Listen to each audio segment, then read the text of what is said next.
Doing now, Tom, Ediamo, my body fee papa. Our Kingsman gold buying agent as well. Kingsman, your referee, and so the count, and to call at the Moscow opposite, and we manager Oscar or boy, you must say, Ferno 0256489 867 0256489 867 offer no wejoso na no enso etimi edin komo sanso ena ye boutique de no ma bebre etiapa no ma de abaye pa eno ma de abanam no ma de dress e ko case bia no e boutique aso e danta de nyina ho ena akoro akwaje no watches belts sanso ena perfumes e di gua ona de office bia ami ahwe wasan hwe obi no e boutique de ma e mani me man monko no ma quality doing quite white Johnson and VIP bus station and I D and story number 3 and at their bar just a year boy a Juma Pastor protein number 3 and your third floor na making ya want the channel say your boy Juma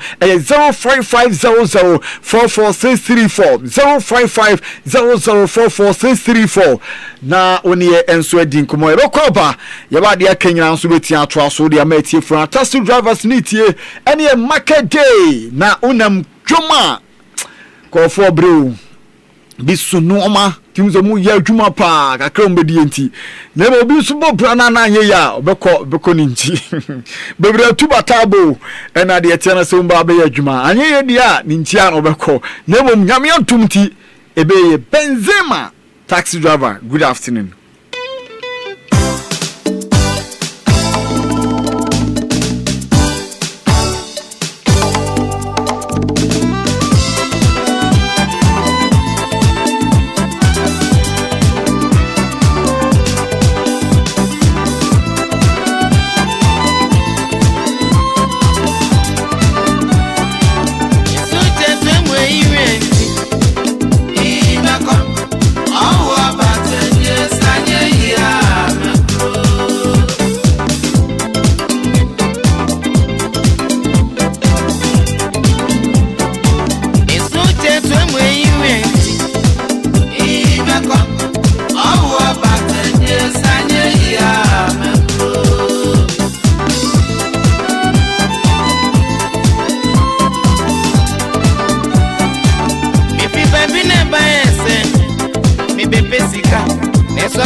me fine.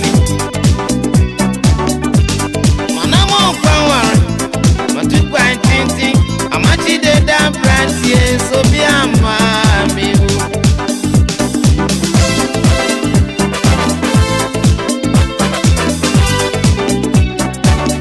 Upika Campeme, Uprik Masia Safo, on no can I send this. Oh, when you guess it, let's win no promo. Well, Sawa penalty 91.9 in Choma Radio and I was on Eguswa Wuti and Ewie and some P and soon Gebeti about Bra Trasi edition bro Chekamani dear Tenasa Gebeti reference on and see layers and catch out from Pon and Weber while brought dear Tenasa dear numbers no or on Swetia Ben Ejama Sanso and about El Duncan and dear reference so to and after a long so many house Weber now Fiori Shono and so dear Markama Sanso and after Abrante Femo so if no Obano Jamana Biatina Koso and so etimi the amount 91.9 Yamia Duma and Mamma Font to yourself some pair, sir Basso, some percent Basso and Deba Basso, Sir Kevin, a ball, a year, dear Terrace Sovereign, and then you know Sovereign, Mamma Font to yourself, a war, a Mr. Gemino, a war, a year, just a Brighton. Mono, a very potted 1,876. Na referee France cross in Benjamin Free, and the amount bright in the Chelsea gamer. Yamia Tuma and Oswetia Tojano, and it's our game up and Subetia Basso, and no English Premier League game up Basso. I was at Chelsea for no, let me make a statement, and I said, you may also to make a statement. Some Bessom Europa. I was at Omutia BP, maybe at Miko and Surma Chelsea, Omutimino, Diatiana Saint Jenny Proper. Ultimate Chelsea for Omoko Brighton now squatting on Chelsea Manima Yanesa Ebefonisa over Chelsea squatter over the corner Yanesa Ebefonisa Dalopuma when you phobia Dalopuma and that Coco Palmamo the Chelsea Moises Cassetto Omo and a coachum no more saying a mere to my game no Ebetia and Cinema Football Club your friends are not Chelsea elsewhere and was Spain and Jack Games Babaso and Liga, also games in Basso, winning some weekend games and Tiamaso, no mom. I am midweeky and after Thursday, I will say games and sweat to Basso. Yamia Duma above 5 p.m. and wait here first and 5 p.m. now. My main phone to say gamer and also wait here Basso. Yabenya Bilbao team now. I will Estadio Samames Barria. Oh, Bilbao. Where Fanny Pay 3,331. South Stadium way. Yamia Duma Emilio Sasuna and a betiabo over game now. Amasa game and sweat here Basso above 5 for Krona. My main phone to himself Mallorca for. And soon Ebetia Traffic, I will Estadi Mallorca Samoy, and soon Palma di Mallorca 26,020. And the Padua Etimifa, na reference Grado Soto, and ref from 100 game now. While Bobo France Mallorca, and in Valencia game now, and also El Barcelona at 5 p.m. and a side game now, and also Betia Toga, Yanko Girona, about 7:30. Girona Fono, almost Betia Tramo Stadium, Stadium Municipality, Montelivi, and Girona, almost Stadium. And so far, FNP 14,624 and I'm not so too far. Now, Girona for no, everybody at Betis. Now, Betis following. Yebe season mo form no aye bibia ho de tiere ye start season na ora first man Pellegrini ani Antonio mo ne no ma koye adimo mo ne mom yebe wie eno ma ye BC Barca e ma Europa League kra no mo bono omutimi ko firi mu e ma de no anso timi ko ha je ne mom Betis for no eno mo so make ko mo ho ma me fon to so ni Girona game no anso e tia ma so 730 krona na je tia se after se enko foi anso e ko firi o Munchi Homoba na Omo Baka Koso Ewa Stadio Santiago Bernabeu Montreal also Stadium no FNP 83,186 and no and a Camp Nou ebeso mu 2 stadium e kura no on se Camp Nou na so dada no beso mu 100,000 eba 104 mo stadium na fede na so ne kasere de enu Barca de no 20 Real Madrid for any Alaves omu game no enso theater twa and no game be tia baso na no ebe to twa tendendia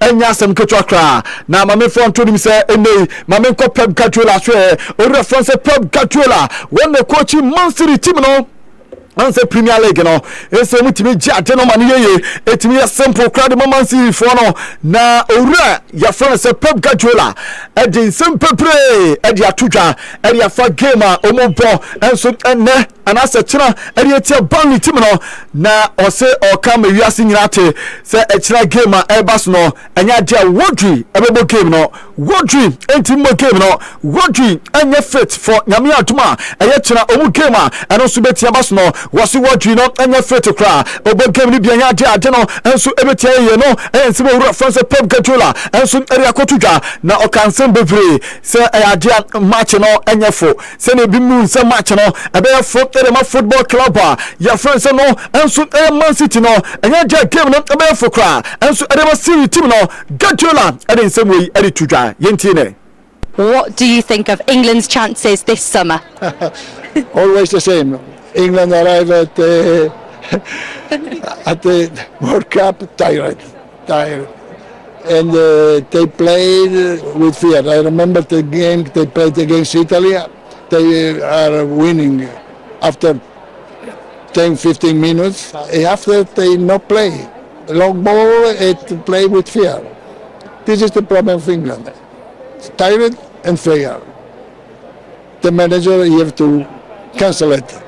When you Guardiola voice no and also 18 by name no me the Guardiola voice no everybody see and so area might here for about Pep Guardiola and so Edin Sembebre Edi Tujano Yengo By tonight Arsenal will have been top of the Premier League table for 200 days in a row. What does it mean to you to have the opportunity tomorrow night to go back into the lead? That means how good they have been, how consistent they have been, and again to try to be same points at them. Obviously it's a game in quick succession after Sunday. It's a different challenge facing Burnley than it is facing Arsenal. How do you ensure that everyone across the board resets after the high of Sunday and to be ready to go again? Yeah, we talk immediately in the dressing room after the game to lose the focus. The focus is Arsenal is top of the league. Right now in that moment we'll be champion. And of course the recovery is much less than the last 2 weeks. It's just 2 days, so that's why you have to see how people recover, not just the demanding game that we had emotionally and physically.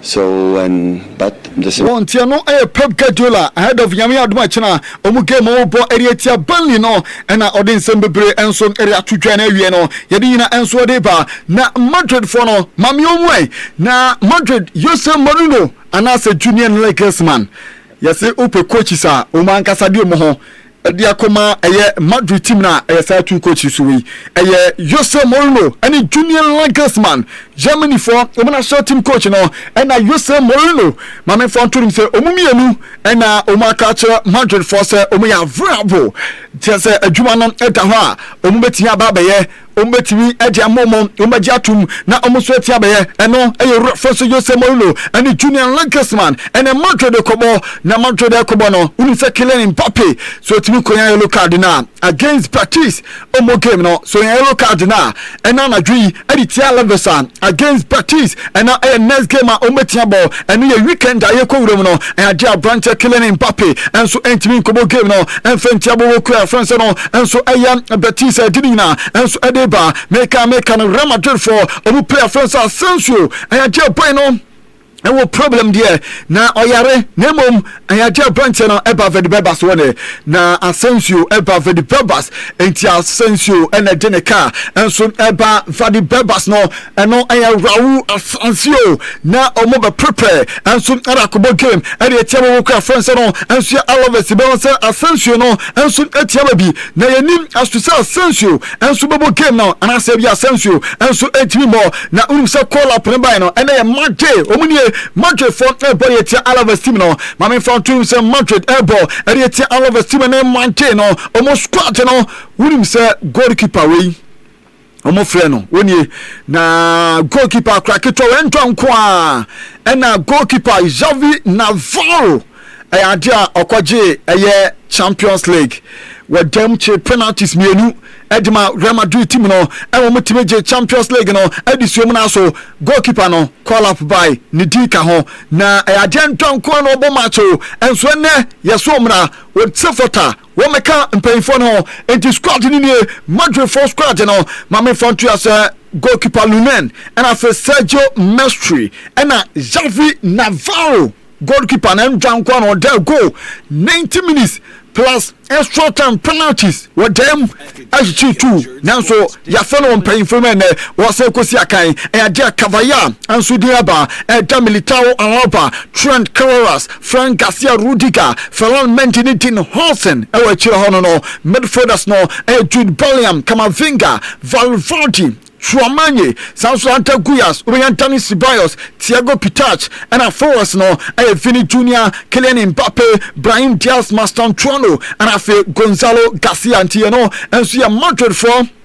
Omo players no at so metia sia kan no and edina enso de ma nanim say La Liga for almost next season omo yusu aye automatic offside system no from next season ko nyina no omo yusu enti La Liga paying for no omo nya kotra se e man chase enso tia adwuma aye official say next season omo yusu semi automatic offside system no almost ebetimi ayusu ntia no enso La Liga paying for the first one edeba na Madrid nkrai enso timi kwache under 19 Champions League no edisium na so ndo na Madrid nkra no nie the tier say captain na wono enso etimi ye present cup no edman ye fena Carlos Diaz na Carlos Diaz efri Argentina ninchi free Argentina or Spania de dia nemom ninchi free Argentina enti ye di trophy nation in seven no obekai World Cup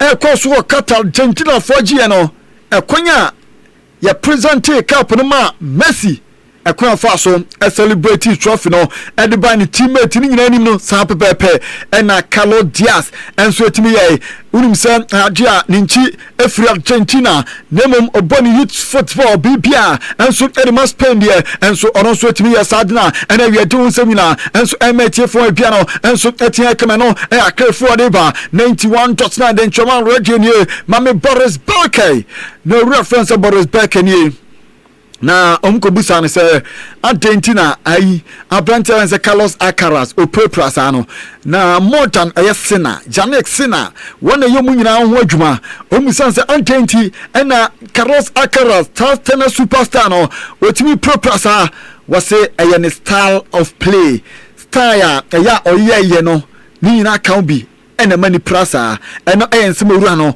wono so eri twudwa na unim se ana slot minim se coach ne tradia Liverpool for coach no minim so tradia diaba eni se nei owura no akache Liverpool for se monkofa Kolomwani mla Tottenham for player no omunkofa ne mla Kolomwani oni we France ni na Kolomwani wonwa esenie na ana slot yesi ofilini pa Rante Kolomwani adentia omunkofa ne mla won say abrantia ya fena say ekiteke obe prache yebeko World Cup bebe start season ni na no na ugo ekiteke no enso entimi nyamai enti ekiteke enyamai dia e wo se abrante Kolomwani enso etimi ba bia no enso etimi koso mami Kudus yene Kudus Ghana ni no onse no Chelsea for nansana obeko eye Tottenham Hotspur no tema no wan ya sekura no na Chelsea for peno no mo monitor ye pa anaxo munya na omope Kudus Mohammed na say Chelsea for say omo wingers no mukra Chelsea for some wingers na mo na obehobi ti say Alejandro Garnacho Manchester United etwa no edna so mani sanso ena say mami fontu say abrante Gichinsa e plan kwa ena opropra sanso no mo abrante a yon say Neto wono so masa ne standard no adia abafom pa Pedro Neto nesa kono wantiminya numbers no enfo Chelsea 160 goals no so atoko one shot enfo club offense Chelsea enti Kudus omo say Kudus Tottenham per relegation there be Kudus Nielsen Vata. So come championship. I was some team for Chelsea for Jamaican and sir Omar Sebia Gaini Ebeya Vrabwa Ometimi the Kudus no and so Etimi Naba and yes summer Namame Bebo for player and friends no Nico Williams Arsenal for Penache yes Omunya Chidi Arsenal for yes Gabriel Martinelli Akoni future on certain and still Omarasan Abrante Nico Williams Ometiakofano Omujidi say Nico Williams no I just this time around the Arsenal Ekwa Anosubetiaba no be Jumana Kama and so Ediama Arsenal team no and Abrante I friend Gabriel Martinelli and so Kodia I was Nico Williams no and so Timba Klaba even say Arsenal Jaganes Nebia and so Timikoye we say Liverpool for FM monitor Harry Wilson Sabo we Osi Academy from team no na aja omo pe boy ni ye pa yes omo ni gene ho Liverpool for no Epo boy no amoni gene ho omunya branch Harry Wilson na omo pe ye pa ma bia nso tia koye e de ma Liverpool team no na bonomo for enso wie Marco Rosa wono ene be sha ro ranan omu coach ne ko enti Marco Rosa enso e be tia ya adwuma no e de ma Bournemouth team no na unum se Vincent Kompany wa je league na wie Edema Palmunchi team no Vincent Kompany papa nie Vincent Kompany ni maamenie na ojele ogeno enso edema eye club ye friends eno Palmunchi ni je nko a ena maamie ni age papa enso ni age na uni se ye wie season a ye World Cup season na ayadia mame fanto ya se multiple panditry offers and abegu Vincent Kompany ne plano na wose debi onkoye ba akukura esanse wa ye adwuma che o ye adwuma no eche wo free na busua enchen che nene wo free busua enchen che ne awie season also na busua etia gina ne yere ne ma ne maame ne papa ne namfofo also otimi ni womo enso otimi giomani a yes panditry work na be so sat tv so onya time e ma na busuafo dabi was dabi wono no obeso ne na busuafo enso etimi giomani na afo mo avo fan ne ante omo celebrate e league no ma no and after Champions League omo komanim enso meti agem ere so mra so enti ade no enso meti ayesa adwuma ni nyina and age free Vincent Kompany e free aso enso deba mami Casemiro yinanta from Fredano na sa Carlos Casemiro we o number 6 o nemom Sam Fredai mama fan to just ya dey record na record most shot from inside the 6-yard box our league in this season a chain Abrante Ellen Haaland kra na this season our box him so shot e dey goal post no dinity e prim e o 6-yard box nim akọ goal post nim ya kabom a 13 times na ninyina no enso your target mame fantuda se Ellen Haaland aye 12 Ellen Haaland olidi goal king no aye 12 Edi Casemiro enso ina de tiena se won so eja basball di ninyina enso emetie for na Leonardo Bonucci ni wono aye legend enema Italian football ko itira we legend pa Juve o legend o na Bonucci ni Leonardo Bonucci se wono obepe se Pep Guardiola eba fa itira jumana ye itire juma no Pep Guardiola also Pep Guardiola etime juma no edema itiri national team no. Oh, I don't know. I read on the newspaper that Guardiola will be possible as Conte or Allegri. The most important that is the new chapter for Italian soccer and a soccer player. And would you like Guardiola as the new manager? Yeah, I love him. I think he's the one of the best coaches in the world. So for us. Could be eti Bonucci no na ni age ose Pep Guardiola oba what a special thing so beba e itire mu team no ho eno ense owura no ensori tudwa ena wi agini na emetie for mabia enso etia akoso na ayadia analyst mame Barca for ne na ene Barca for training ne na Barca for training mame fan tudwa se yanko Ciudad Esportiva ho na Barcelona na Barcelona for the channel se omunyina ahia ebo Abrante Lamine Yamal director kujo player no omo bona baso pop se adene wakoji award and draft our Laureus Awards and also etimi course no na the channel se ono enso etimi kwaje aye award no enso edisi ni na so akrake to abeja award e wo se yetimi bona baso ntio eni na players ni na asia mbona baso na abum coaches ni nyina empayinfo ni nyina omodi omunsa ekeka lami yamumu twakenko ema branch ni be she made tie eni se omodi omunsa ekeka lami yama ansa na training no enso e resume ti Barca for etimi yes ade no edima lami yama bibia nso etimi ko yenti lami yama ena ya bona baso enso hoi na training grounds wona mam Lewandowski ni wo shot ni na antis bia omo de boy here Lewandowski woni ni nia omo de boy omo tutu mirika na wo yakoyi boy omo hwe de obetia yi bebre enso etimi ko so training grounds omo de boy enso etimi di agro boss no obo no ache no eno aye shot ni eni ni krom ni eno aye abranche Lewandowski eno mo de ball enso edi agro enso Barca omo training grounds no na onu se o reference Hansi Flick wa cancel bebre oko press conference no ahead of nyame adoma a chemu game a ombebo enso de tia Celta Vigo wa body players no enso abaso na Hansi Flick ni na Flick manager ni was so o win Champions League edema Barca na person ye coach new Camp Nou no wono ena integrated with Champions League title. Right, so in the plan and say obe renew. Na ebe ne last stage e woni career mu so renew the Barca. O ye Barca on come bia was so very good feelings. Say I was so renew the contract no. Na was say samle enye time ye be kan wasem nemom obeso renew contract no. And so edema Barca was DNA omum person by stupid signings, stupid things bia. I was making perfect decisions. I was signings almost everything no. Na I say bibia very clear. No more very clear ideas.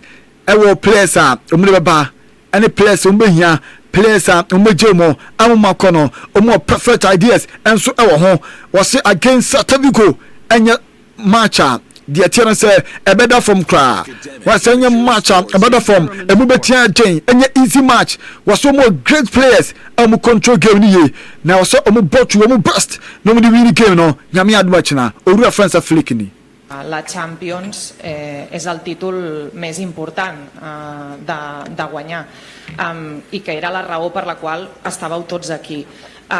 Personalment sents que no pots marxar del Barça fins que no guanyis la Champions? You know, this is for me it's a big dream. There are two things I think in what I will life is this, that we win the Champions League. I think we have a fantastic team also for the next years, and you know how I always said, we have to make the right decision about the transfer periods. It's so important. So don't make things. Maybe we I always say stupid things, but it's like that. We have to make decisions, and he must be perfect. And so I think the team is young, and we have a lot of potential also to get better and better. And I think also we have a good structure. And the second thing is I want to be the coach in this stadium when it's finished. So it's a little bit, so I don't know when it happens, but this is, you never know if it happens. So it's like that. It's all about the performance, the victories, or how we play football. It's all about that. So I always say I give my best with my whole staff for this team, for this club, and for the fans. I'm really happy. I appreciate a lot how it works here, and I feel like it's one family, and this is really fantastic to alive this every day, because we have a lot of energy in the team. Also, after we go out in the Champions League, but it's a part of our business, and we have to manage it, and we have to focus on that what we can achieve this season, and I think it's not so bad when we achieve this. Entiano a Barca coach no Hansi Flick no say idea and they were so be renew, and so at the amateur nyina and match chim, and so team there send big dreams, and it's be win Champions League. na why coach a umbe complete eye Camp Nou no stadium no umbe complete ni nyina na de tiana se bibia tia koye de ma Barca mutim no na Barca man ni onso mo semi final bo omone eye club a ye friend se Banmunchi team no ene be hia na yese aitana bomati yakopra Paradise Eprana Salma omunyina kopra na omuhwese bia ometini enya omo na fe omatia bebo e guarantee adia omani wo mu ye pa aitana bomati titru demete and it's adia or continue fine say about recover na fe otia bo game no na patri aye gujaro de adia ye wuru out no enso betia bo game no e de tia Barmunchi oba fit na fe obo game no e de tia Barmunchi for almost man or semi final and also ebetia wasunti Barca for mama infantu ya sensem kakra and also efri wasori bedini na no and so emetie for no na mama abrantia we ye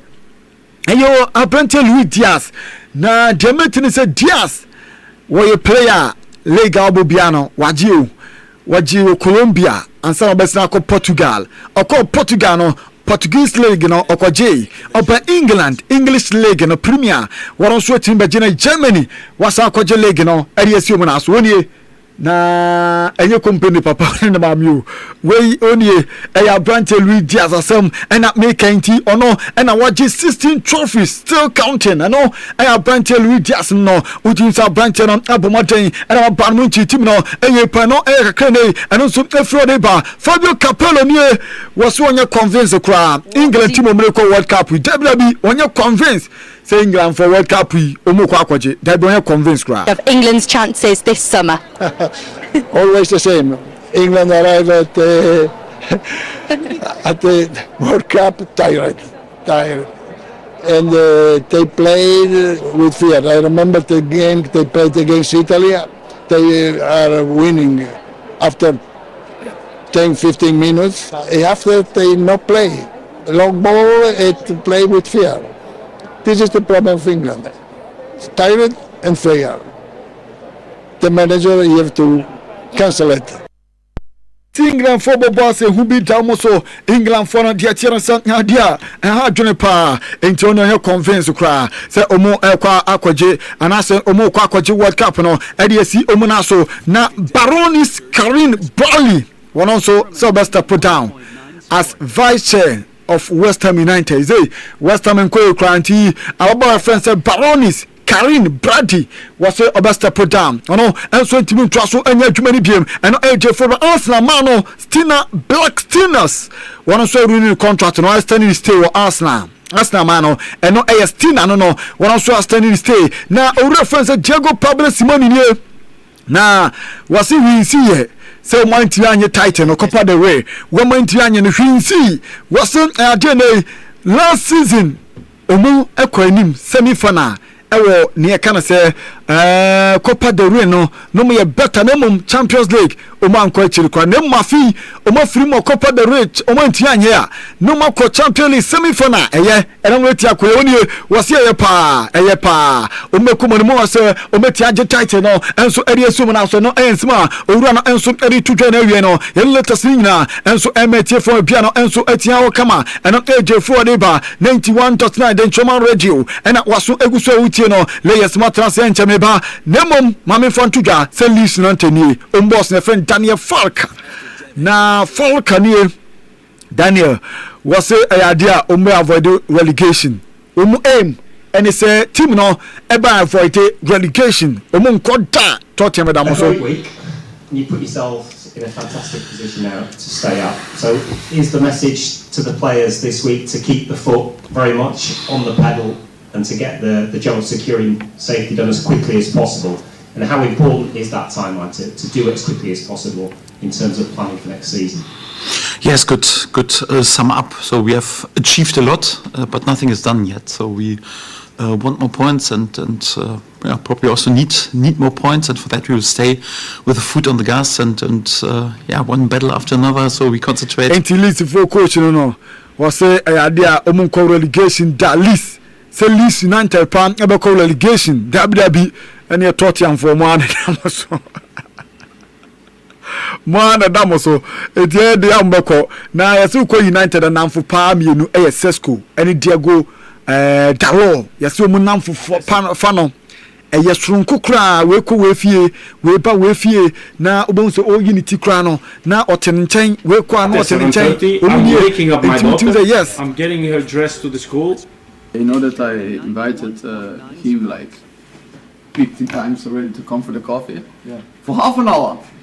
Ɔsia no papa ɔsɔre ɔsɛ obra me fie na coffee no befa bi na bia nso ntimi nkoye ni nyina ɛyɛ die fio ɛde by the latest no enso ɛmatie fo bia atimi ayɛ kama still Gabriel ɔsia Arsenal for title no omu lusu ye Arsenal for en lusu na mama birthday ne why na me sorry so say uni Fakao Top player. Hey wey emo uni Fakao yeah anyway back on what mami yes oni na Falcao ni Joseph Kojo Jr.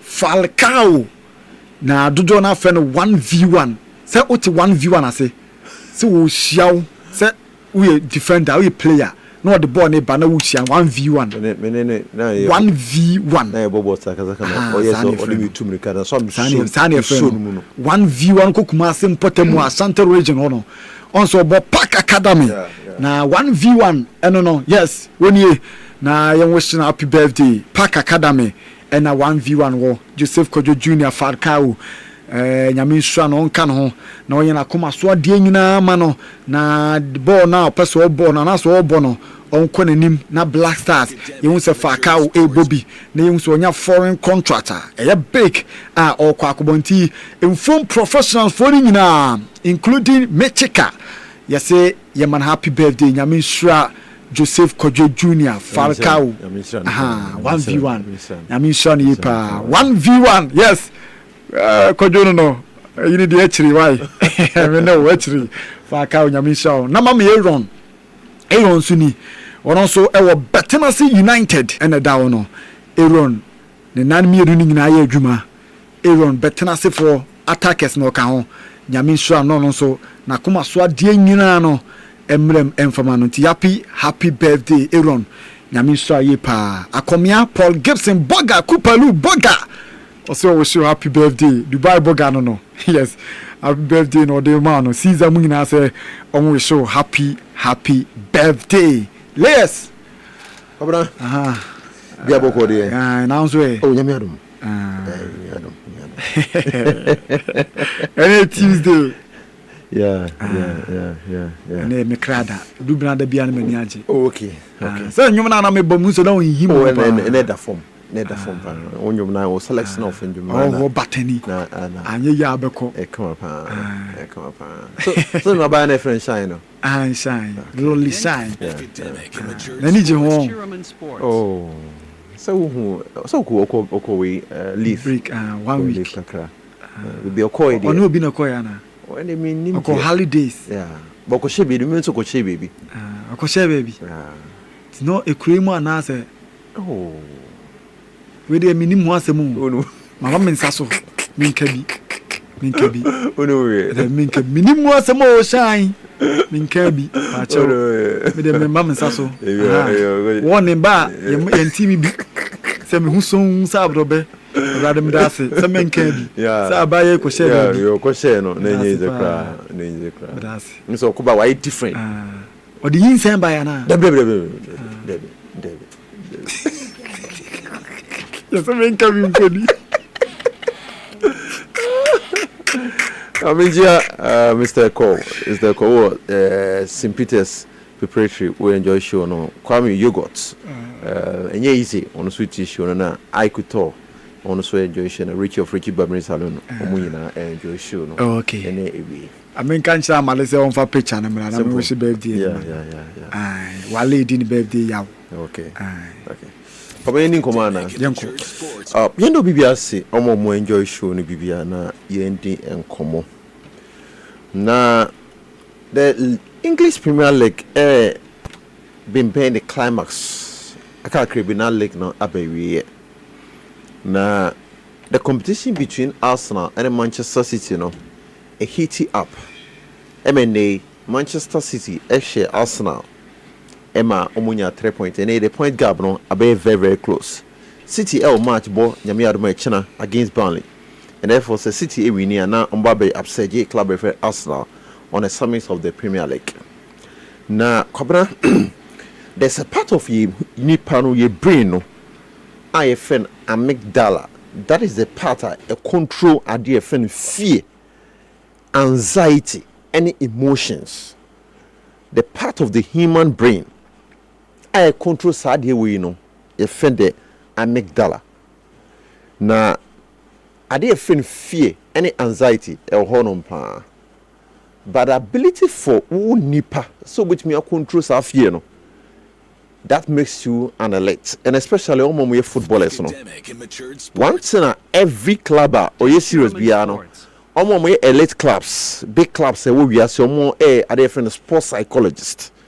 The duty of psychologists means say best psyche players no wa bra experience here different anxiety, any fear do mrebi. Na baby Arsenal do in the Premier League no. The last time we won the league maybe was in 2004. They've come close in recent years 3 consecutive times. Last 3 seasons in here, Arsenal 82nd.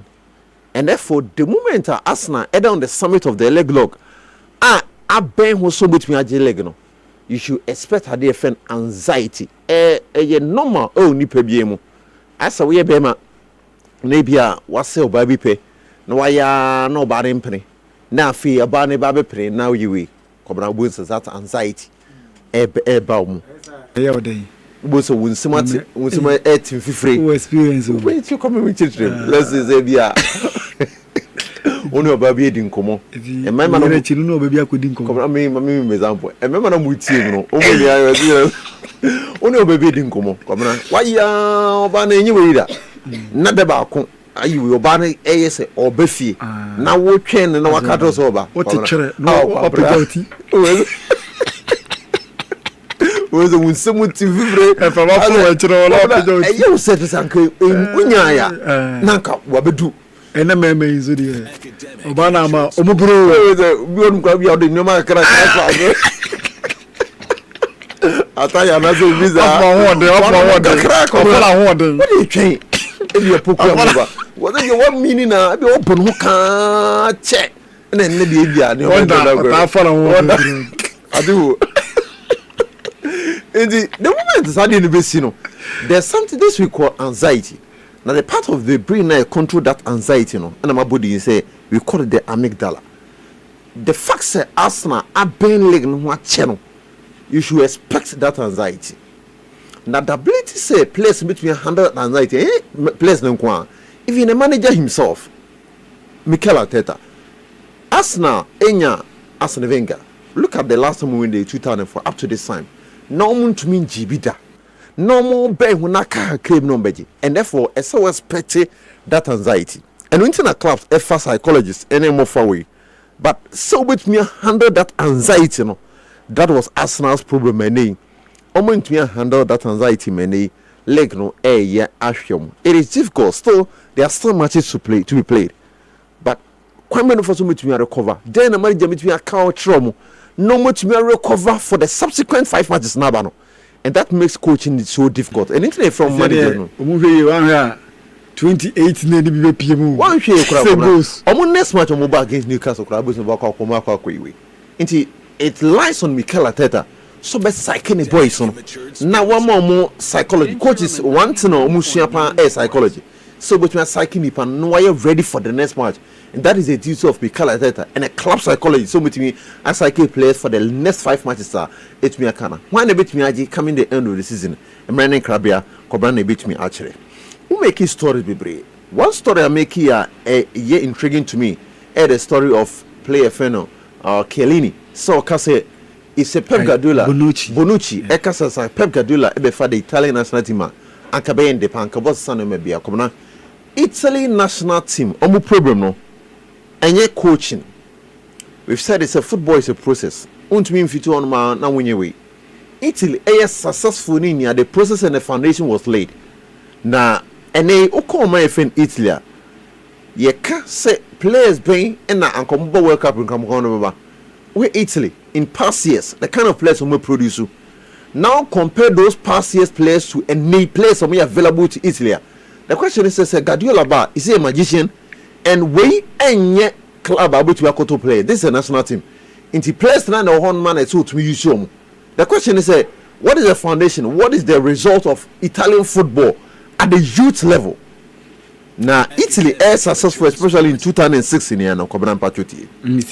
We almost squad number in 2006 World Cup and I'm actually Lipina. Players no mubo in here were virtually the best players in their various clubs. So in goalkeeper, no more Giongi before.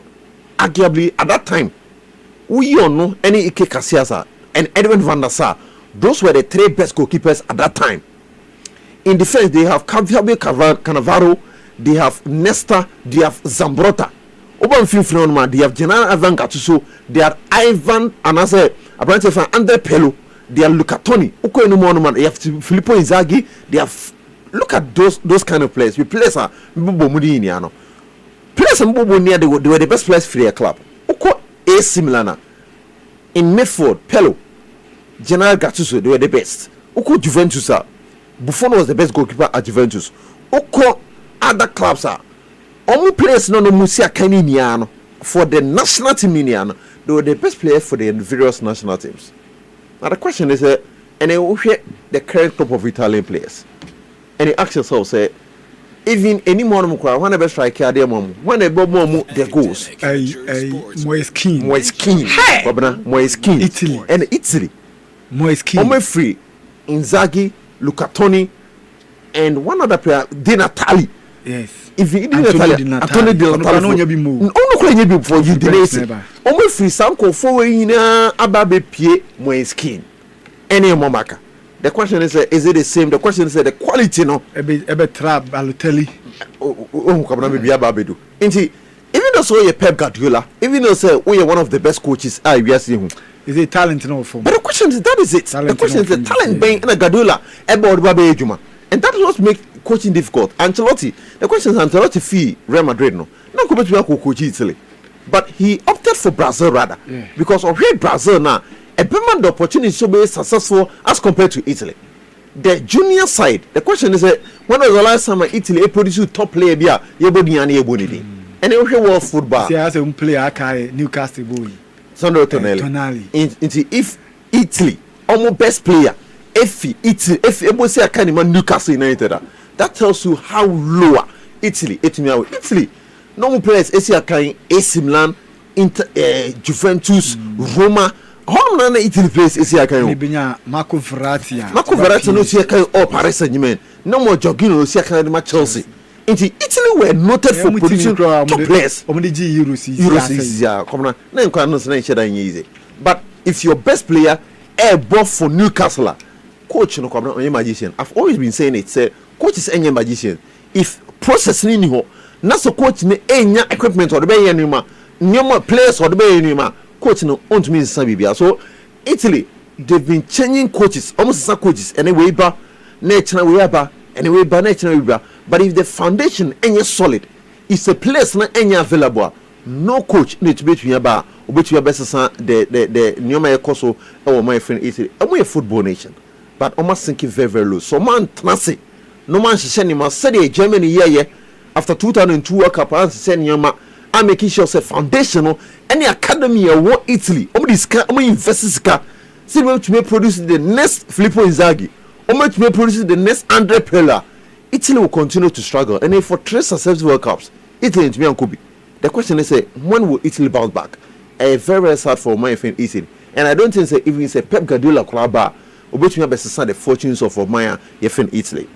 Now, one story also make here and so interesting the Don Fabio Capello say my friend England so almost World Cup now World Cup is very difficult. On say as about me win the World Cup and determinant on kwao competing. The question is almost prepare na and then your favorite winning this World Cup England.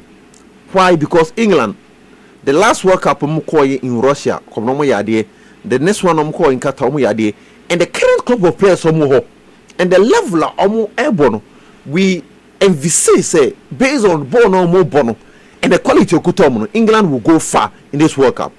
You look at England and every department who say they have so much quality. Department, you know, and they're coming with Thomas Tuchel, who is a very good coach. With the time they obey all Paris Saint-Germain, they obey all Chelsea, you know. Into England have got everything covered.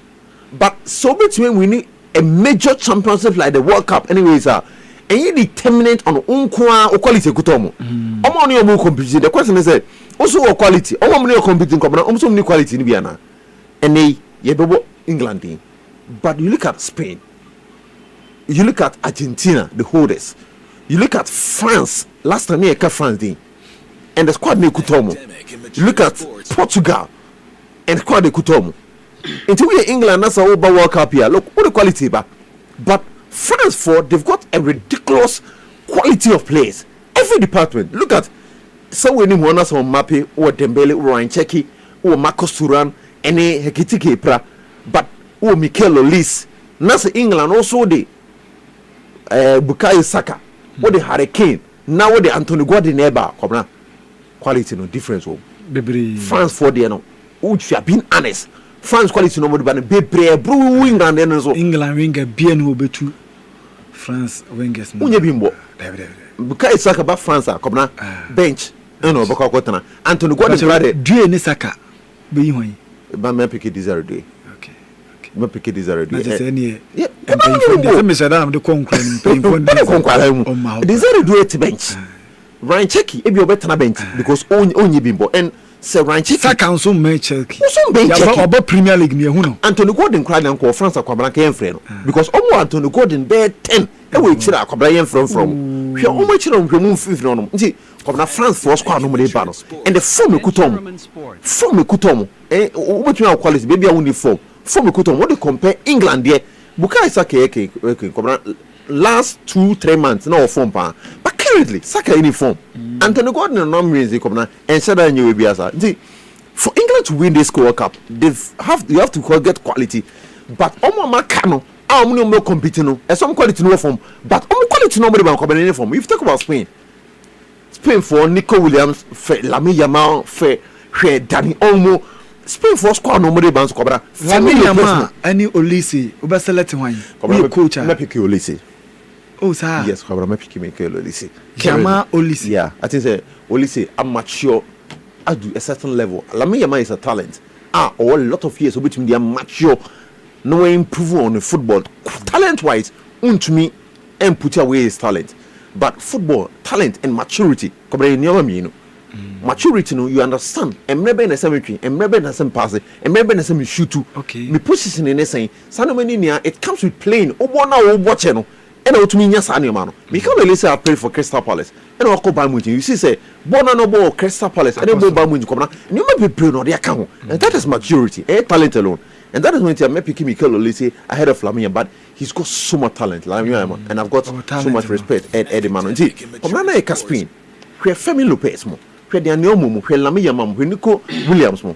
Inti we England as about competition and audio. We have Portugal, Bernardo Silva moba, João Felix moba, Cristiano Ronaldo moba. We have Argentina the holders, Lionel Messi and Nko from they are coming back. Into this World Cup, I be so in the next 2-3 months, I be back to competition and audio pa. Omanya omo bomba be competing another me can you me refi se be Ghana dey because Ghana so the squad e ba come na so another pa omanya kron Ghana see you cause World Cup ni World Cup e ba yeah come na mamoye team ni Carlos Queiroz Indiana Carlos Queiroz e bo Queiroz ball Eda it go round this you know Eda Lamine Yamal ni Olise obeyin for now the Olise our form it's me found Olise Lamine Yamal ni duye Lamine Yamal me fa Lamine Yamal okay Lamine Yamal ni Vini Junior a bedding on me no a bedding we coach okay Lamine Yamal ball right wing and Vini ball left wing. Inti you know na bema. The national team they are me follow me ama but say a bad Champions League. Eddie Vini above bench. ba Champions League di angemefa Vini. Da we choose ba ko pe. Is that na because national team mu dia. Because Vini mi hu ni ode ni Brazil aye. Oko wa enkoyi. Ba Lami Yamal oko national team a efa. Oh, okay. Okay. Na Orienko. Sakadi o memkra. On the Onyabotre. Sakadi o Onyabotre. Eda yenko yi. Akwamna chetifo na do se onyamere na otie. Chia abaifo nye Kwame Flash na Prince Sapon o Persus Mining echiano ene ewie. Persus Mining fo mutie pa o. Omutie pa. Ru akofisifa. Mr. Roger mo mutie pa.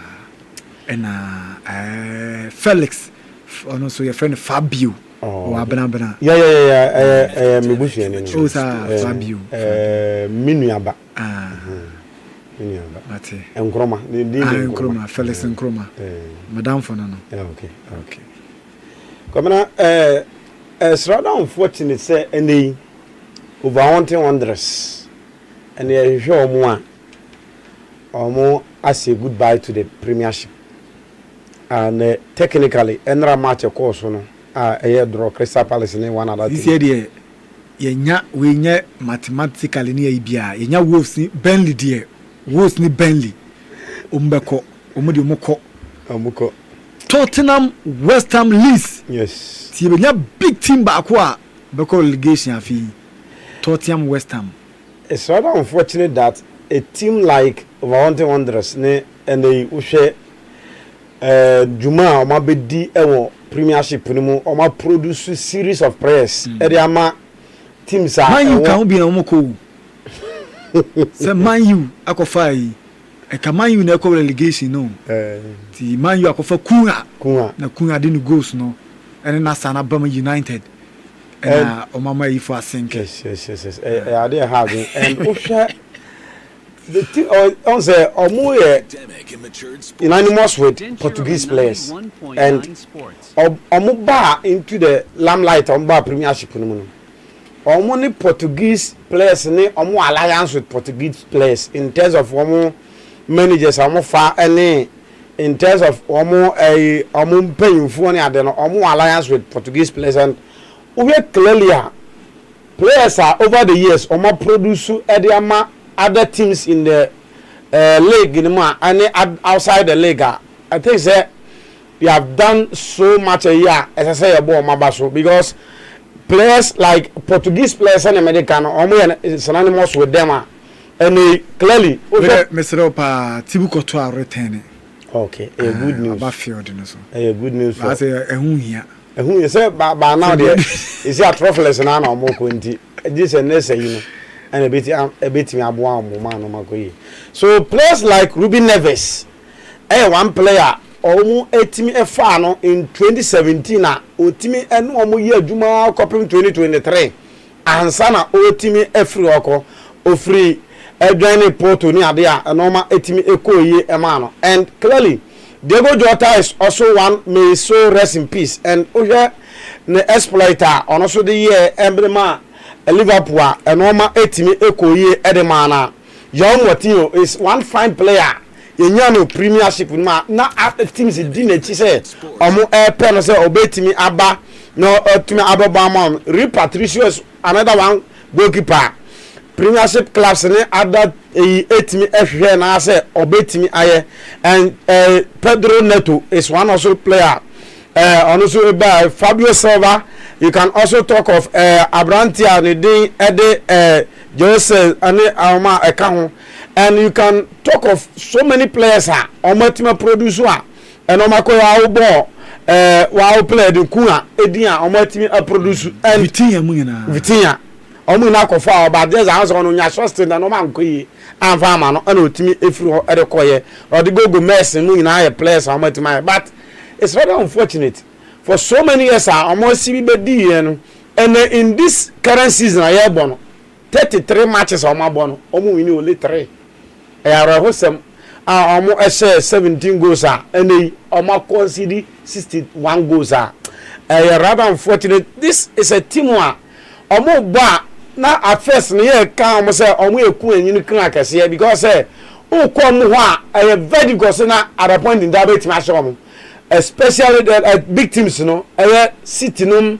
Chelsea no any other teams are omo ko anom struggle so obetimi ase team afraid of Wolverhampton Wanderers but any yes the other question any pitri the bia Wolverhampton Wanderers the wilderness of English football the championship and easy so obetimi a free championship no aba and come na bia ba ko so is we are omo kwin omo teams and our players are omo top notch kakra wo mu no teams ne fa ba kwa form ema and we are on peninsula of the obeko that wilderness no it e basa we be struggle say usika se ma nko yie na say ko ba say teams no so ba fifa players are eya de e mu a omo say sink more into the area and we are na entimi amoa ama onoma entimi anko ye say aka we make return in the following season no and we are now ko di line so acha amwa ama enoma entimi anko ye amfa ama over. It's rather unfortunate that we are seeing them in the wilderness of English football. But we wish them all the best. I'm going to Samra. I'm going to no may na bibia entimi ko ye inform. Real Madrid and someone a gusua air cosono. And here ban say Gonzalo Garcia almost striker. I said last season I'm a man opportunity. Na obo bia o kire say anytime bia be man opportunity obeba mu o kire o prove the metal e kire de obetimi aye in the game and anytime bia obenya akonya so oba no say o sabo so start o kire say the caliber of striker is very clinical and enunti and omo hwe ya na omo say omo man a chance amanatimi abo and Real Madrid is one placer over the years due to Galacticos omo ato nintino omo say that man youngsters akwanya omo in progress as compared to their rivals team Barcelona believe in the academy system say na be omo betima ma omo players na akwanya but Real Madrid there omo ekoto na kese na omo ade abebifi up the team no until say na omo resort to South America na year Amokofa Vinicius Junior, Amokofa Dugoes, Amokofa Hendrick, and then a buyer. And also went to Mango last season. Gonzalo, I can ask me. Or buyer, all produce goals. Chances are how many money in ano. And then I decided to say, I'm my Hendrick, et me acco loan. But then come here, say, after so Hendrick call loan, I could prove the obetimi. I Lioma and on a money bar. Or bona friendly guy mu I dey a timi push almost say and there's some more man returning after the season no ama normal koye under challenge lot no pen ni mare due to say Abrantia no on fitting to the style of play this no money ade but call you know ye who performance or the week and week out to be ano otimi aboa ema normal etimi ekoye e dey ma the team are all born clearly Madrid attracting interest on betting as a cofana back. And then Amma Gonzalo no more decided to the new column. But this also a proven striker and as a striker or a clinical.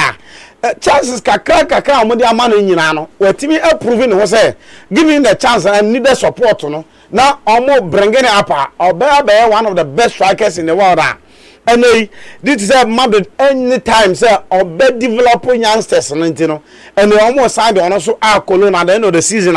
Made them say that decision say almost the new Cologne in a sense that chance beyond the man Abrante approving one and all my but and at least I'm kofa Nico Pass at the Naba or my former player at the Naba and these guys know not manager a bad next season no.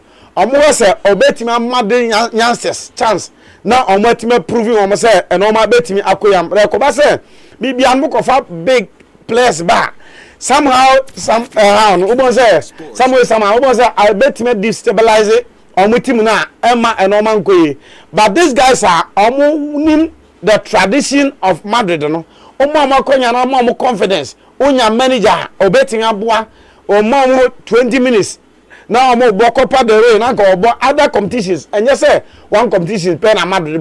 Madrid is a team.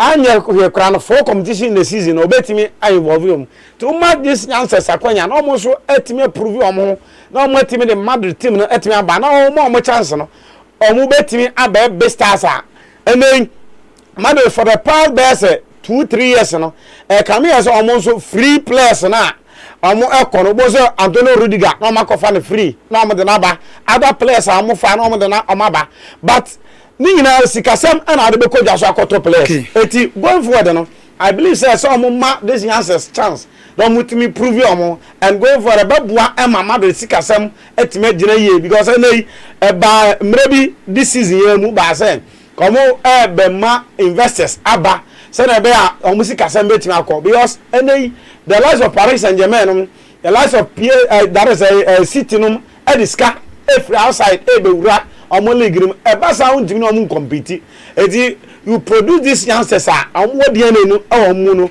so na be a omo betimi amma Madrid philosophy no etimi run but Madrid will not give them chance and Barca so man Cologne onko no go sua de no samara ba me de me no omo nya adwen on that case onko no but osere ndan no se ne Hendrik ekoya oko sua ade ma no ma koyi ono so nko no mara na ontimi emebo Madrid course no kamera medase pa no ye elder ena otie ne nka no Great Redeemer Hospital omo ena ehwe ani omo de machines aba omaso de tie ne se omo hwe ni hwe ni yie pa machines ni eye papa se enti we no de tie ne se okwa omo hwe wani na ebia omo hwe wade ben wa unhu ewakira na unhu ewakira de tie ne se unhu eben wa na unhu ni nyina mbehwe no mama ehu aduro na de tie ne se o se fatase ma glasses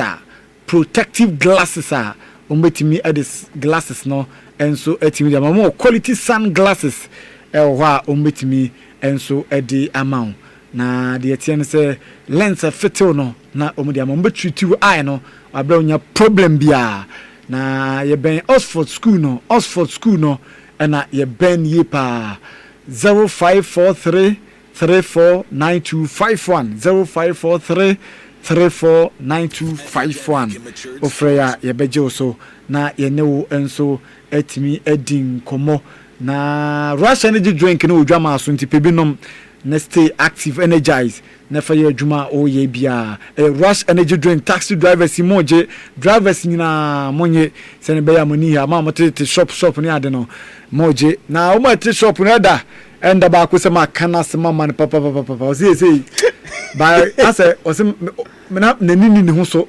by eda minim se maguna adwuma se ma kana se mama no so agya adwuma sa I say monthly ye man 500 Ghana cedis ofrumfom ene ba dunko asoro na ye geno 5 cedis or 5 cedis a day no ye 10 cedis low fare na I say otiti okikabo what don know benda otiem na make say ana ya ba you from pay for track to evolo ele ya ba so na okose say o say so no de ka and then the boss the I saw the Google no pay kakaka no oba shop bi or the shop bi na 500 cedis and I demand on say day or bar 5 cedis or kwa 5 cedis or say so 300 cedis every na katuam de obedie mai de o de beto to credit o de be ma asem mai o kan ni na de o kan na be o de here no organ but ese adwuma rafo se wo fo obi adwuma na opese wo hwe adwuma ni yie na adwuma no enwua ese se wo hwe ni yie wo hwe ni yie a ono so be free na koma mu aye na se wo hwe ni yie mo se wonya obi a onya obetwitwitwu mu za ahwe ana ha adwene pa sanity ndi wo adwuma rafo na wo ba 5 okwa 5 enemri hey serious famous when you get it say biya boko na onse anda intimation kunga dance kunga se we mu de show mo news mo de bofo mo ni bobo ti show mo news am just say do you see Ayuba ewo Oxford ho for Chelsea ni agro kra Brian also a Prince Container ono Man U fan yes and a Brian ba kon so Techikrum or Chelsea fan ya operator na unim usia maduane ase ayi Chelsea fan o say o man you for match into you there oduan ma fa hu nyina aka. Oh nice. Sa ari na nke so mo ngasa na nke so mo yo. Anka say na Mr. Charles from Police and ki wi adwuma o say check an film o say mo be. Na no mo display. Inti no mo ba ma gina nkwato. Dure yan kwa fafisem no mare. Aye adwuma pa na bibia. Ti Chelsea fo nyina ekia mo. Ai the cheche obia Chelsea ni bia ena no odi are sports controller mo nyina obia ye che obi bia nti eno so no eda ye ncha wana say eda dey ask for twetwe no say get engineer trying papa yi na get engineer trying we got to bully abi anya dey say na David am defend that yeah, Joshua Senior, medical doctor. Alright, you ever feel very few come on in Chamo Radio 91.9. I'm sure some every Kumasi Asante Koroko. Koroko, our coach, your friend Mr. Prince Owusu. Ona, coach, because you have to be pressing opponent time with the yellow cards. Oh, you go so ahead to make a players the players need. Oh, let's me who some come better by me ya ni. Mr. Ejewusuni. Na see the advance opening no. Attender the resignation letter common penny for say. You ready na so channel. What's all go to the corner go for tata. Ah, you bulldogs me metro man for me be 220 gas. Hey, what I go. I say you ready there's the live I want trying to know. On to me enyebium. Ntisia no. Kuma to Korokon, e dey ababo ntin say opinion from Mr. Prince Owusu e dey dwumadie ato ho. E am signing tin remaining games aka no.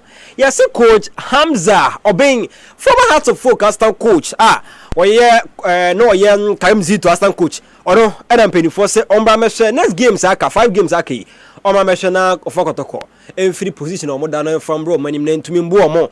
Ema bibia wo kama emfa mo nti no so nsem a efi kotoko enso ere ba mere ho nsem e de ma wo yenko Hearts of Folk atani ateke inka na yenko adwuma kan so Hearts of Folk say de besem coach friend Masudi Dramani ono so assault system place bia we dey come Hearts of Folk company for say omo hwe na ebia say omo nsa nkom nyina kan omo saka bia be tra na safu bi kwa na ankani ebe Japan yes Prince okay Rudolph Mensa Jr. ono aye player the must wear All Blacks players goes pa o she goes brutal Rudolph Mensa Jr. Ono sina kademan swedru All Blacks. Where forward striker after Prince Chenebu anso ye Basakoli Stars a striker. Muhammad Ali Du midfielder Edema Visions FC. And after some Isaac Affol. Ono some eye mediama anase Samates a defender. Ono some eka hu bintu any players are penifo Masudi Dramani. And a common penifo se omo show omo na ebi onyamu nyina akana se bia be tribe kran be katimu ne ho a enkadema yo kama e dia mane pa ntia no so ne nsem a efi ho e e ba yemfa no so ne yempowura mu e wo the senior soccer team the Black Stars of Ghana na yenko aduma akra ho so emfa ba sia de ba yes Carlos Cruz isia no oye Black Stars head coach isia de ba ne say Thursday nyame bo echinechi e na opinion no ne official unveiling and so Emba Bonte so Walisa Hotel Accra it's opinion for Carlos Cruz enche kra na say omo ebe dana di pan won to wade Ghana omo emu nyina say head coach enya na already ko World Cup no and so eno no na nya no kwa na ebe say Roger Disa ono South African trainer this year no so agree ono so ebe assistant coach to Carlos Cruz nti eno so ene nsemo a efi hode eba me de won sem nyina ede eba chika ma piato ma na yeni hu nkomo former Black Star player Samuel Osei Kofo kwani nkomo akra wasi enkancho bibia sem eya na nkofo so yomo kase o na player we okwa aburuchiri ye frɛ no na odwetwe ho na ohwe se bia obenya national team fufura abo ansa aso Ghana no second choice I be say Hudson Odoi mo anyway mu nyina o se o so omo hope say Ghana second choice omo deserve because one thing say one gasa kra no why ya criticize omo no ya kana say ye wo akwada bi ana say baby na say osina kan ewo aburuchiri ne bia English national team ene bia Ghana emu baako pena always be hope say anka English national team enfa no it was Ghana always be a second choice edema players no ese yeti ase na players bi wo ha say go first na say omo agree yin to basem for mom as time goes on no say omo na kwanya na omo beba in Europe, and your son is playing so well, and that your son is Jude Bellingham, both parents from Ghana, will you allow Jude Bellingham to play for Ghana or England? Either we like it or we don't like it, we are second choice. Yes, that's the truth. That's what people have to understand. Yeah. Either we like it or we don't like it, we are second choice. And it goes beyond football, it goes beyond patriotism. Okay. So now, if Duku, Frimpong, not Jiku, Doku, Frimpong, and all those players, if we have got them young, all of them will play for Ghana. So that's why I'm using the office in Europe. Let get them young. Let them come here and feel the atmosphere. Let them find the good feeling around the team, either it's under 17, under 20, or under 23, including the Blasters. Let get them young. If we get them young, we have opportunity to build our national team. I'm not saying the people who are here are not good. Let's mix. Mix them. I noticed that with every ex-player, whether it's Derek Boateng, I'm having a conversation with, even Gerard or someone, and all of you talk about this without even the question being asked. Is this a big concern among you, the ex-players, that Ghana is not making the most of the talent available? Yes, I will say this. You know, sometimes it's also killing. We have so many people playing the game. Enti Eronson a former Black Star, a player, Samuel Osei Kufu, and some of the Kotu Joey also to us young country be as a coach in your point in a way. Carlos Cruz Saba, into the more criticize own opinion, you want to mean ya, and opinion say, or sing Munyan to Wasiano. Appointment in Yaba, young supporter. Na emwa because they are dang so nya dear or you say about cra no walk up no opinion na. But I also is that he get people who also understand Ghana football, who are playing there, who have tasted it, to also have a talk with him, because I well, so I know him quite well, and we spoke from there. And for me, like I said, it's not about a coach. It's not about a coach. Are you worried when people say he's too defensive and that he might make us difficult? Is there anything like being too defensive? Nah, we've been offensive before. The place recently, yes. Yeah. Playing Comos, we were playing 3-back. Are we not defensive? So we're building on what we have already. Yes. So you see, like I said before, the quality that we have today, we lose Kudus. Probably he's not going to play the World Cup. We lost, what do you call it, Salisu? Not going to play. Myanmar is not there. I think now he's coming back. But how long can he have to prepare himself to go into the major tournament? You know, so for me, I think the player that we know that they can do better, we should give them confidence. And I think coach knows better than we do in terms of talking to the player the way that you want them to do. So for me, I think either we like it or we don't like it, we have already signed him. So we give him the necessary support. Critics here and there, it will not help. It will not. Enti Eronson and some for the bomb. I was some so the my uncle had to folk bium. He said, "Dear, but George Parkwa Kupra. He said, remaining games, I can 5 games in opinion, and to me, I can find heart to folk bium, and in some if we have to forget the best Carlos Cruz and open for the Baba Raman, it was a dim command, was so person. Say Baba Raman, no, obey here when it's him. Why are you ready on country? Only ready so on country because on only time. We just it was Baba Raman. Man feedback and many ya no own left and right. Say opinion beba and answer opinion omba and also in somewhere. If you at the air, but anyway, so near for some and Sakan and fancy her. Now, better phone and twas just for you, Mechamo, Cassim the Fish Bone, Mr. Police, sports controller, Ubia Mechano, Chelsea Mechamo. Eda, 700 go. Yes, with Sammy or Sekufu, Nisamo cannot say last week, Ebe can't Jarada Samoa. Ebe can't the same issue. I may discuss one now. Some of the for the abetu say, as I say, a ma or more outsider, a young, you know. So, per se, or mobile bomber, you don't wait at or say, obey more, abo more under 21 on the senior national team.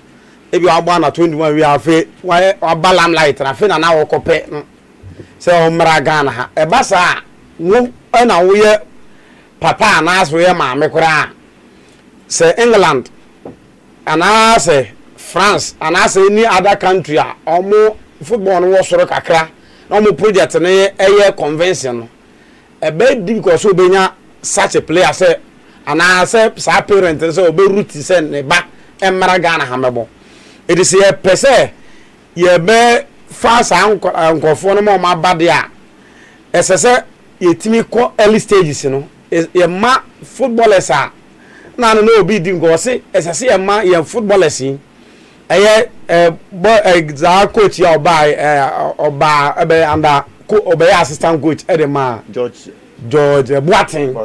They are all scouts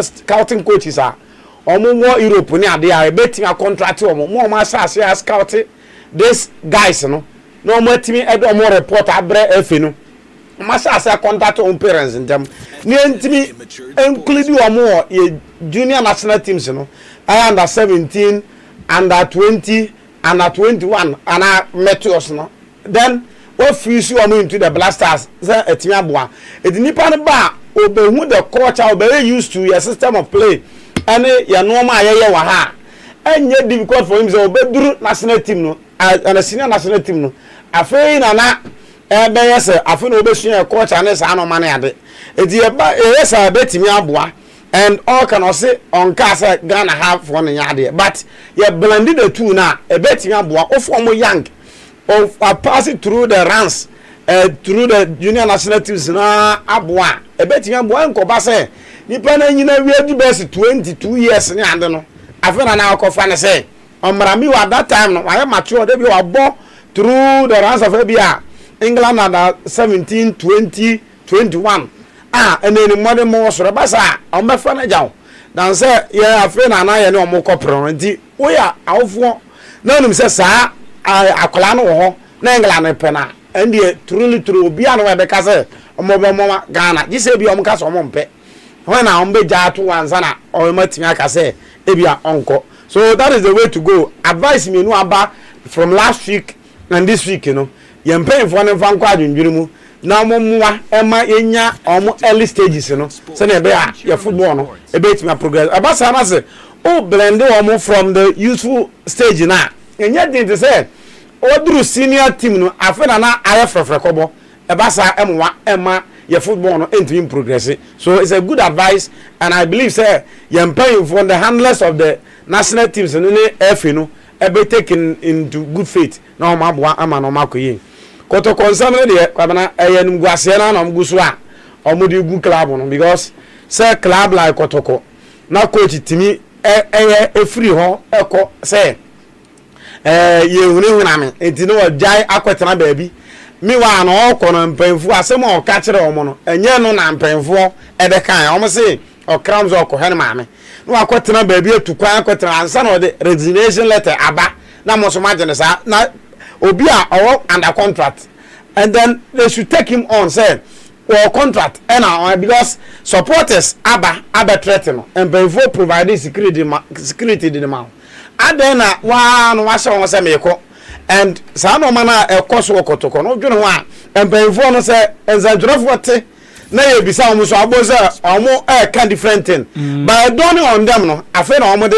ababonte se or the resignation letter aba but the question is kotoko did they really provide security for him for the first time omo threaten no omo approve say omo ka say omo man nko omo call media man baaye no omo ka say omo man go training and omo provide security the man but second time omo ye no and wa eni soso because ye be from ewo athreaten say no amwa and but kotoko that's how no mo ye bia bekai are Maradona time omo ko fa coach bi ba wo do wo ko gu na yi ne kamu am coach ni down free training grounds they are fun of doing all these things but as I said sa no man oze for you know we may know say bi kura management members bi kura na search and e bi amwe sa e bi allegedly e betima basa na coach ni ko but me the problem is say a club like Kotoko this things shouldn't happen e ba say bring the club name into distributor the club name etwitwi from ma okasi yana because obeko Al Ahly obeko Zamalek obeko Mamelodi Sundowns ne de kaka ho na sa no mo ensi wo ho yes practice professional football there they should do things right ama normal into koyi okay any elder and Motene Kano yes komna ba mi sha sem fi kuma se asante kotoko ho no na ya wade friend respect ebuo sadi we akoso kuma se asante kotoko ache say obini club signing contract the contract is binding on the coach ni so be coachi team no any club ni say obema the coach ni hie bia whether say security whether say eye ni akichu whether say ni mo be hie bia say the man o say nkofo mu free kotoko in recent years omu ni am de eyawo ni free honom look at Daniel Ponza, look at Prosperity Ogum she Karim Zito yoba nansia na hwe nansia de ba one cook I'm a female yawo friend I'm a semi coach your normal song on Cabrofi Johnson Smith hwe ko mu free kotoko nyia no aso mu nyina efi honom a omo free honom ewo kwan bone so which for me any kwan say yes sir nipa no what contracting so nye adwuma ne money monsenia okay what's akeno in a respectable manner ebu kwan so friends who say ye kana sim komna se bia anfa se free kotoko so koni ne mu na se bia okonya e bia bebi ni go stars bi kochi na prince who say dey bebi ni go stars akwajelegi na wo kwa kofana na the manner and the kwan fa so a odi jana kwan no but me anzo akwa he's a coach, he's still a coach. So that's your coach. Me say him fie ni ko enim. But coach dey so much me coach here 70 years ni him fie ni ko enim. The manner and how ye giant ko for kwan we dwuma bi mu no.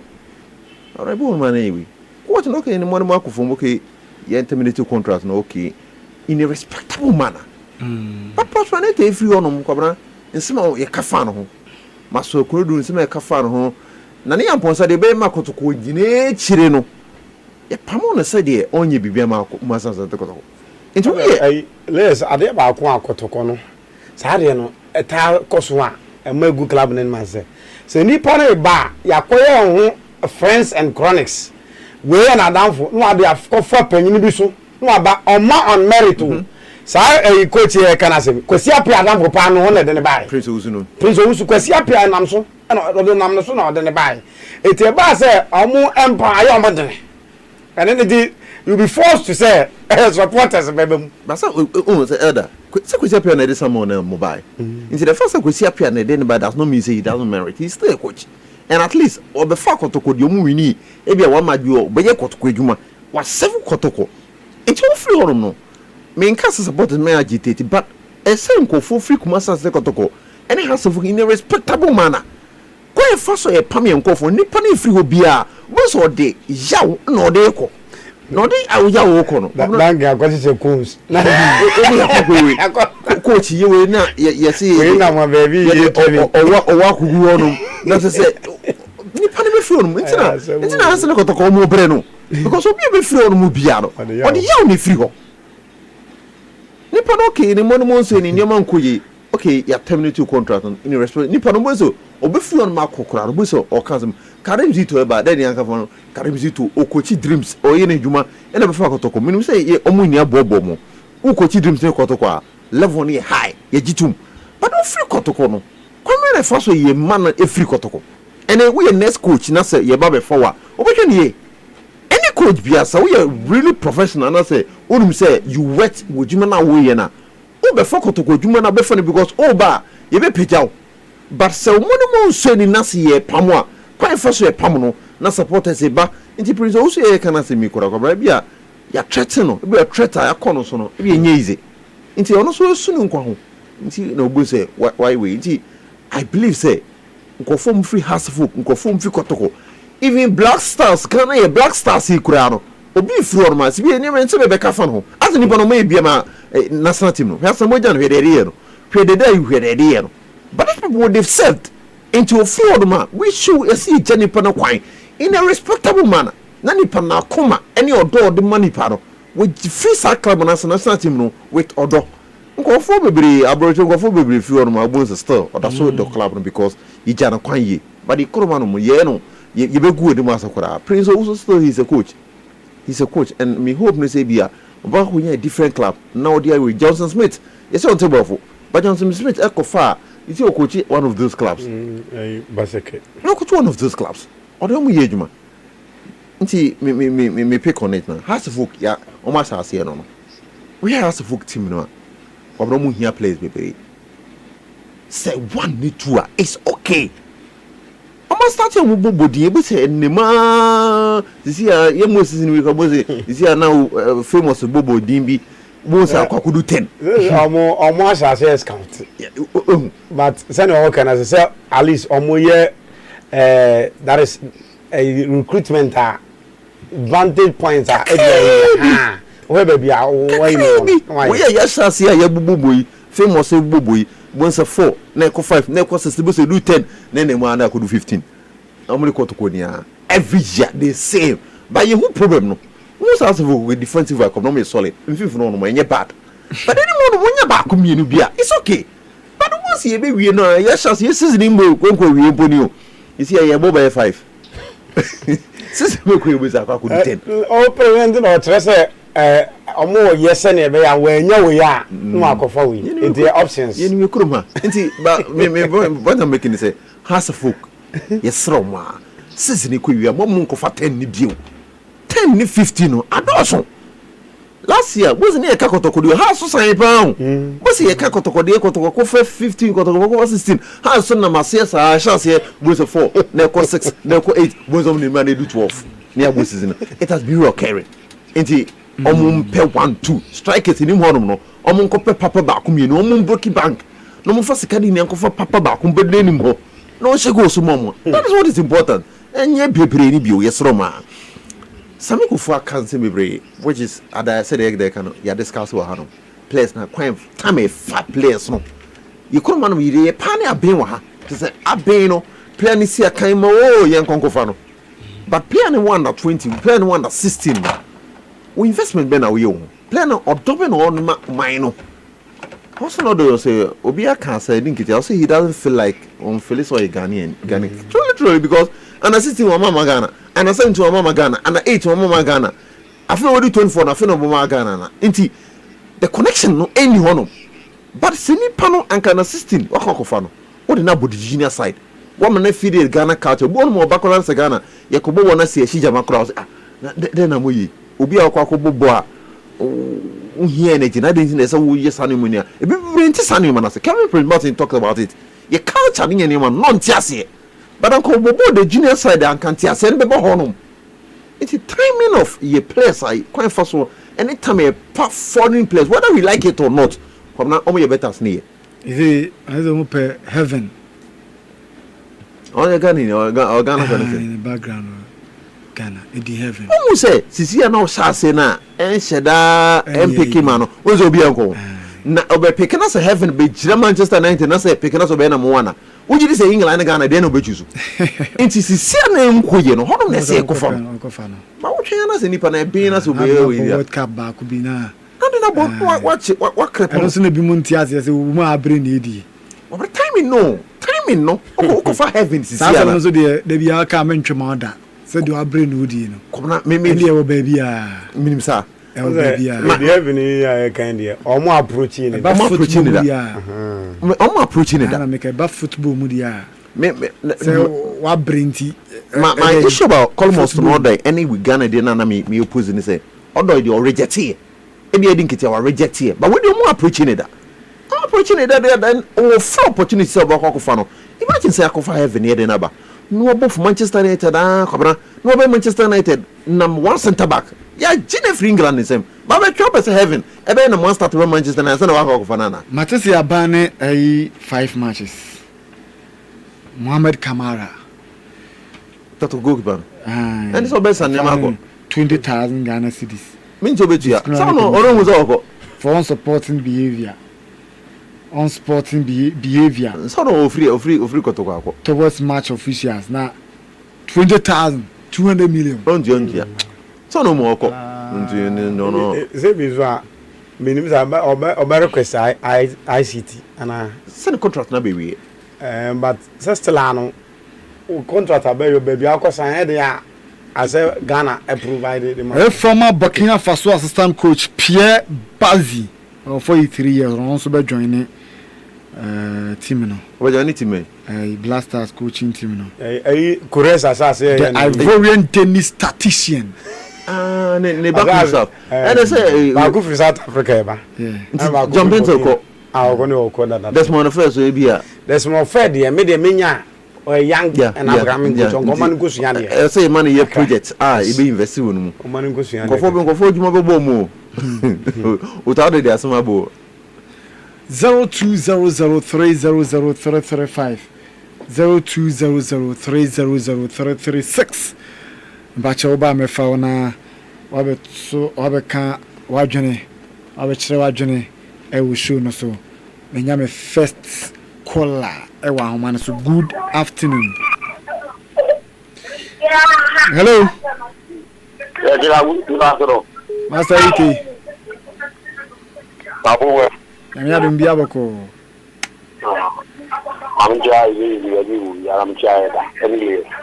Na reze eda se ye ma ngusi ali kwa bra oti reze dijira ma bo le do ko ye na ni sku awu de ma wana so o me juma o wa ko se wa ya to o ba gara ya ka na o ma ni ko yi ga ko mo kana o me juma ne se ya ka na ko brazil wa ti gida ani ye eda ga o to ngene ana foto ko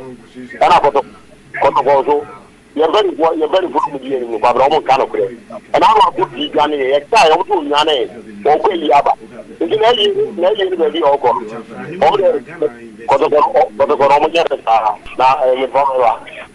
Mate, na coaches in the Bibri Kususi Adio. Bibri Kususi Adio. Good afternoon. Good afternoon, Chica. Yes, our boss. Your media taxi driver. Boss and Bacho. Mamintiwe. Yo, that's what I'm saying. The chair only have a job. Now, England, Premiership never will achieve you know. A master man from Mobbo, Arsenal, and I thought him. Yeah, never take up on in fact, hard in a papa. Tottenham you think back one. The former Sampa Navi. Yes, the relegation. TSF. Arsenal so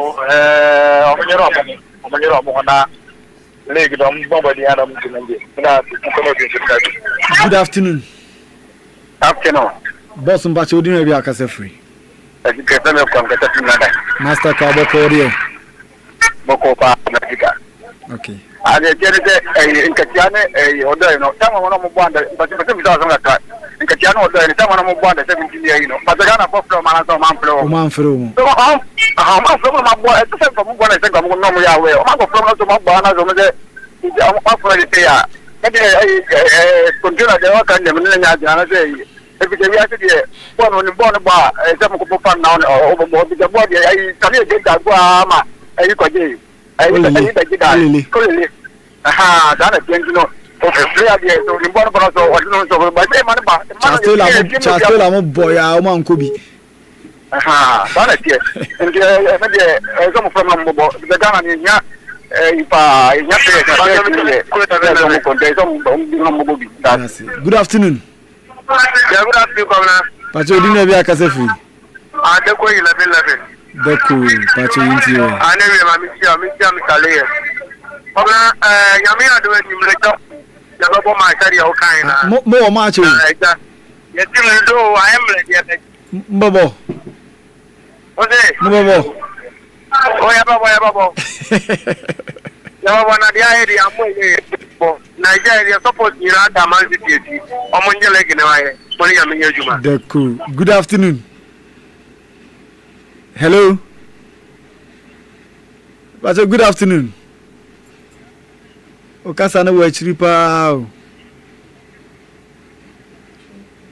Oh, Mr. Wa Kona Sambra Bim na Memfa Fufro 0200300335 0200300336 Enchaname Soreso na DJ Balowski Abetuaso. Good afternoon. Afternoon, yes. Chekani. Chika. Yeah.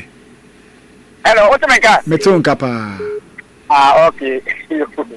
Money my family, my wife. Ejuma das. Now, what are you coach? Your family, Don't be able to match it.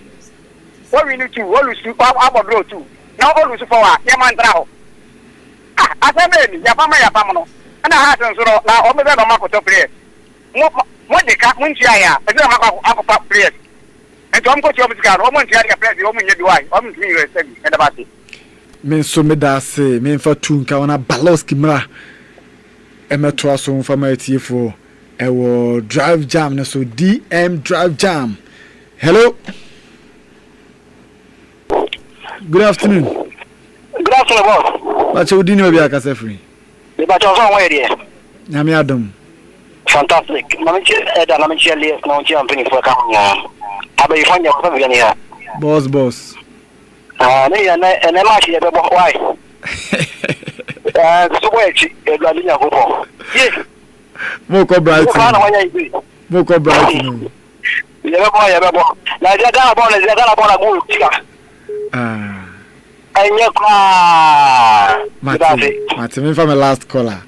Last caller, good afternoon. Bilia. Bonsama fidi. Very fine, man call mananchi out. I want some of you did not do not have Bambala. Minia. Yeah. Was it do not have frozen? Bambala. Aye. Dr. Bambala Bacoke. One trade down. I will close all. What do I record the Walaka? What do my mentor office? Aha. Minia. Na Kotoko was answer board to be Musaba, maybe at Sabada in Ayaka. 12-member committee board and Okraba and Anyasa, use yourself on the Anyasa, now I will be on everything of it. And to me, everybody is an Yaji, Stratia, and I have a book in the cabinet, our couple will be able to be Stratia, in the very the VTI camp. And the winner of the threat, maybe a hundred of men or young can be the other former coach Stratia, or my boy, Manako to go coach, let me know, coach, India. I don't know how because only you could keep the kind of pressure born I have and go for no baby. You ever say, I'm penny and power to me. I say, yeah, you can go to one kind of credit. What kind of credit? What I say, you will be calling me on to the name Coro Mabua, but I wouldn't think that. And you are kind of credit. I was there, I don't know, I cannot get mine to what other phone you left. Yeah, and I'll say, nah, Boga Paula Comia Gibson Aba. For Dubai aba UAE burger called trials no bobetenas no koye na onyeska kakra ti the organizer boys players the sense why select side or be share betenas for yawada e stadium ho resource stadium ho and again because so burger sakawa burger capre burger bashi abeselect players or the be share former team betenase o kra ne ka da ho ti umbobo match na match no so watimi akoso boga kupalu saka wano no boga wan fa hwe amre boys da se pa